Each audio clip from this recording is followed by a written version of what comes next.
Bienvenue dans l'émission Ose ta différence. À ceux qui rêvent d'un monde nouveau, un monde où l'amour serait l'énergie de la vie, du partage, de la solidarité, plutôt que la peur qui isole et anéantit.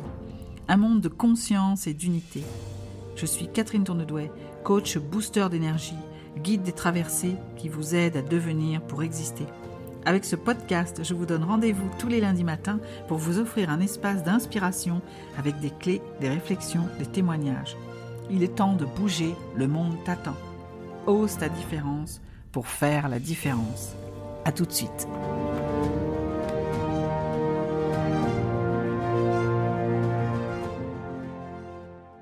Bienvenue dans ce nouvel épisode de Ose ta différence. Aujourd'hui, j'avais envie de vous poser une question. Qui êtes-vous derrière vos peurs ? Les peurs naissent de la crainte de perdre quelque chose.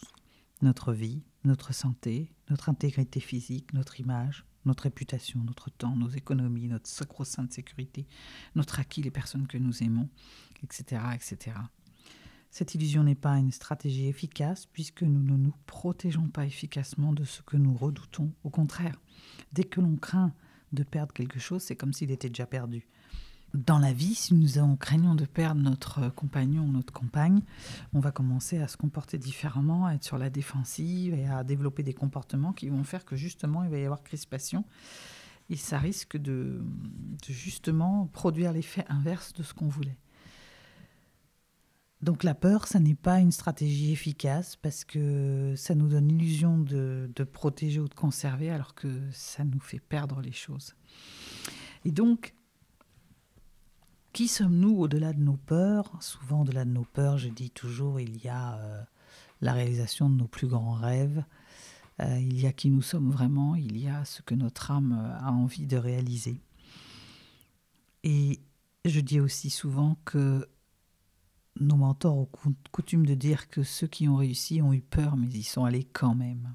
Donc j'ai envie de vous lire un conte qui exprime bien ce qu'il peut y avoir sous la couche de ce qui nous protège, en fait, sous la couche de protection. Parce que quand on a peur, du coup, on se cache derrière des masques sociaux, un masque relationnel, un masque au travail, un masque avec nos amis, un masque qui nous permet de ne pas être, d'être en protection et de ne pas recevoir, de ne pas trop avoir mal quand on reçoit des coups. Comme des pelures d'oignons, dirait mon amie Laetitia Sautreau, que j'ai reçue il n'y a pas si longtemps dans Café Coaching. Et j'avais envie de vous lire ce conte qui s'appelle « Le Bouddha d'or » et que je pourrais résumer par « Sous les couches de protection, un trésor nous attend ». À l'aube de 1988, les organisateurs d'un congrès à Hong Kong nous avaient invités, ma femme Georgia et moi, à y donner une conférence sur l'estime de soi et le rendement optimum. Comme c'était la première fois que nous allions en Extrême-Orient, nous avions décidé de prolonger notre voyage et d'aller visiter la Thaïlande. En arrivant à Bangkok, nous avons décidé de faire la visite touristique des nombreux temples bouddhiques de la ville. Avec notre interprète et chauffeur, Georgia et moi avons vu plusieurs temples ce jour-là, mais j'avoue qu'après un certain temps, ils ont tous commencé à se brouiller dans notre mémoire.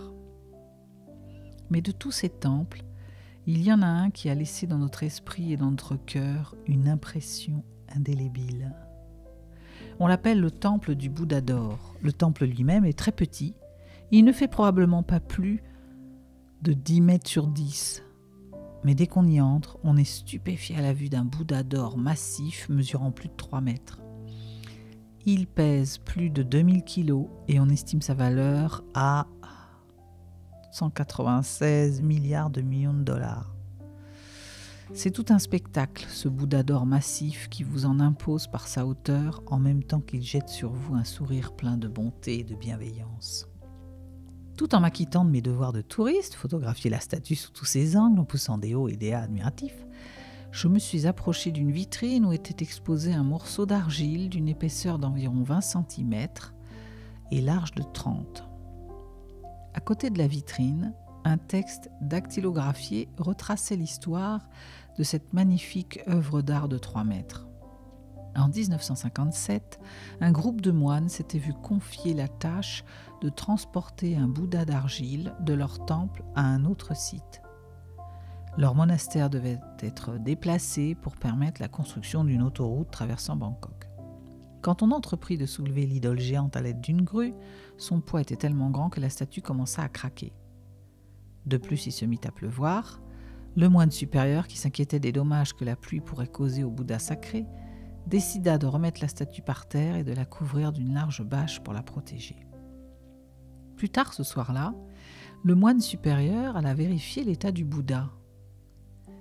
Il alluma une lampe de poche et dirigea le faisceau sous la bâche pour voir si le Bouddha était resté sec. Quand le faisceau atteint l'endroit où la statue avait craqué, il vit un petit éclair jaillir sous l'argile et cela lui sembla étrange. En regardant de plus près ce ray de lumière, il lui vint à l'esprit que l'argile cachait peut-être quelque chose. Il alla chercher un ciseau et un marteau au monastère et se mit à fendre l'argile. Au fur et à mesure que tombaient les tessons d'argile, le petit trait de lumière devenait de plus en plus brillant. Plusieurs heures de travail passèrent avant que le moine ne se trouve face à face avec l'extraordinaire Bouddha d'or massif. Les historiens croient que plusieurs siècles avant la découverte du moine supérieur, tandis que l'armée birmane s'apprêtait à envahir la Thaïlande, qu'on appelait alors le Siam, les moines siamois, conscients de l'imminence de l'attaque, couvrirent leur précieux Bouddha d'une couche d'argile, afin que leur trésor ne soit pas pillé par les Birmans. Malheureusement, il semble qu'ils aient massacré tous les moines et le secret bien gardé du Bouddha d'or massif perdura jusqu'à ce jour fatidique de 1957. Dans l'avion de la Cathay Pacific Airlines qui nous ramenait à la maison, je me suis mise à penser. Nous sommes tous comme ce Bouddha d'argile, couvert d'une carapace solide, créée sous l'effet de la peur et sous laquelle pourtant, chacun de nous est un Bouddha doré, une essence dorée qui est notre vrai moi.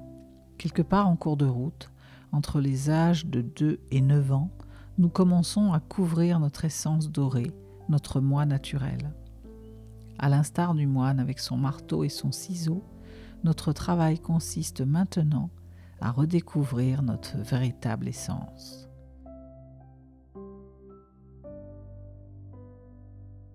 Voilà, c'était un conte de Jack Canfield, extrait de Bouillon de poulet pour l'âme, ce magnifique livre où je trouve tellement de contes intéressants et qui parle effectivement des couches que l'on accumule sous l'effet de la peur pour se protéger à différents âges au gré de notre évolution et de nos rencontres. Et en fonction de nos expériences, on va plus ou moins se protéger.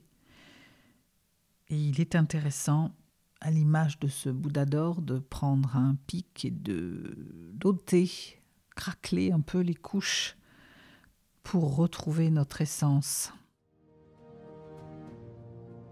Et j'ai envie de vous poser cette question-là.